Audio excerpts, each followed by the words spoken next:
जाने कितना हम कलिए गे कवाला, खेल भेले कितना गे आयल गेले अगुआ।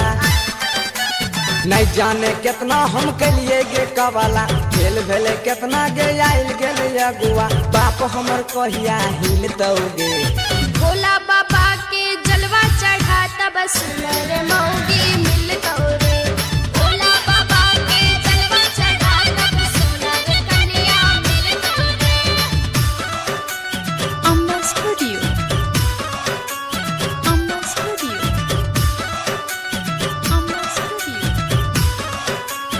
Amma Studio.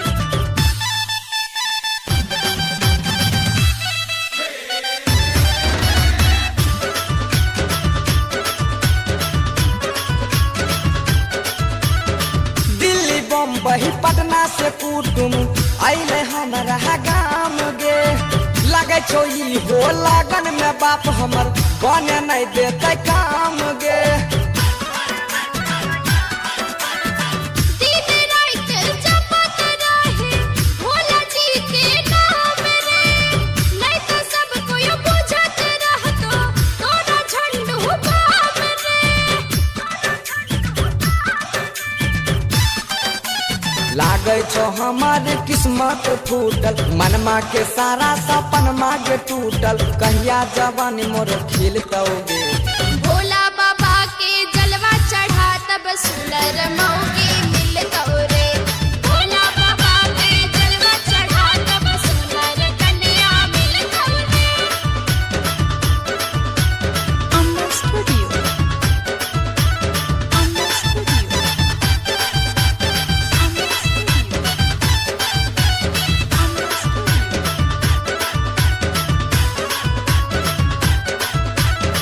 बाप हमर बड़का लोभी खोजे छै दहे जगे। अपने मन से जे खोजे छियै त कहे करे पर हे जगे। बाप तो हर अपना के पूछो बहुत बड़का तेज रे। जाके सुरतिया आईना में देखे घटल जाई छो एज रे।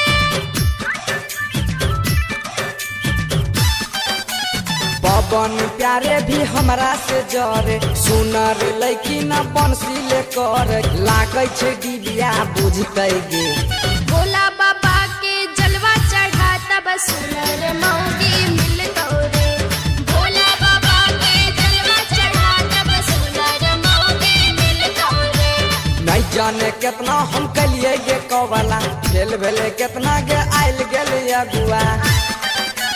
नहीं जाने कितना हम कलिए गे कवाला, खेल भेले कितना गे आयल गेले अगुआ। बाप हमर कहिया हिलतौगे, भोला बाबा के जलवा चढ़ा तब सुनर मौगी मिलतौ रे। भोला बाबा के जलवा चढ़ा तब सुनर कन्या मिलतौ रे। Amma Studio. 74818181.